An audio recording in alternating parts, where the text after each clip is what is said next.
what do we have to do in the next in the near future and the long term? Pick one. Long term, near future, both. What do you think should be going on?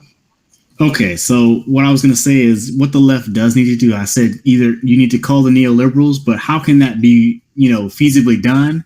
I think right now we have to understand that, the third parties, the outside parties are really where we should be. I'm not saying you have to go green. I'm not saying you have to do the Progressive Independent Party, but I'm saying as of right now, the Democratic Party as it exists is the enemy. And we really do need to basically move away from it en masse, because basically politics is an exchange, and they have told you that they're not going to give you anything. If they're not giving you anything, it's time to move along. Somebody else promised you the world. Maybe they can't give you the world, but if y'all work together, you can get something. So I think that's kind of the mentality we need. If you're not going to give us anything, we're going to leave. And when they call your bluff, you need to be strong enough to walk away. If that means Donald Trump 1, 2, 3, 4, 5, 6, all of them win, so be it. Because you're going to get what you're going to get eventually. That's how you have to be. These are losses that have been dialed in from supporting the Democratic Party a long time ago, and they're unavoidable. It's going to be when you decide to draw that line in the sand and really stand on it and say, no, you're going to do this because the power really lies with the people and not you. We set the agenda, not you. When you start really engaging in that and understanding what that means and using it to your advantage, it's going to be a different game. It's going to be a whole different ball game. Don't let people tell you where don't let people convince you to meet them where they are to validate their choices or validate their cowardice.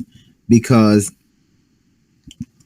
at this point, it seems as though people are using words like purism and vague conspiracy theories and lesser of two evils to try to shame people into giving up their standards and giving up their right to choose in order to validate the choices that they have made and, basically assuage their guilt when it comes to supporting candidates that they know are problematic.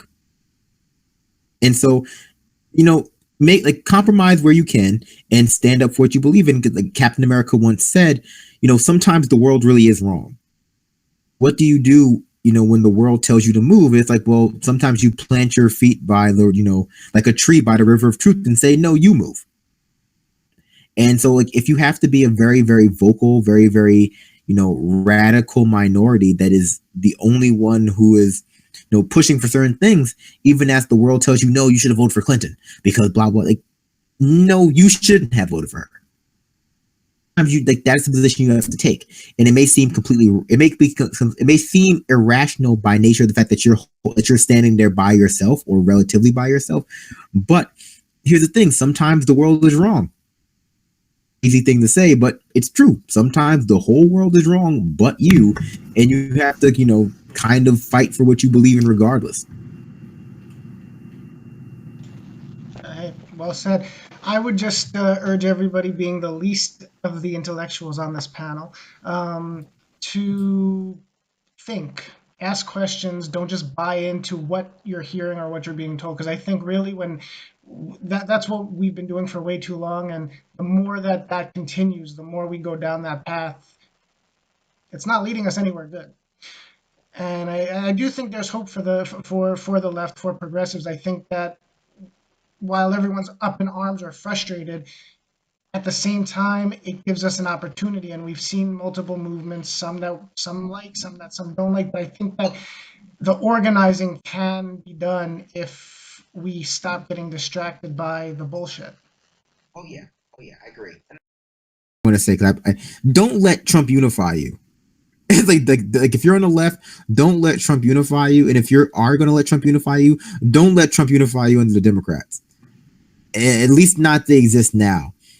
At this point, unification under the Democrats is tantamount to submission to neoliberalism. Submission to neoliberalism, because they will not learn. And at this point, they're using fear of Trump, like I said before, to not have to learn. And so we have to demand, at the very least, that they actively engage with their own faults. We have to hold them accountable. All I talk about holding people's feet to the fire, it's time.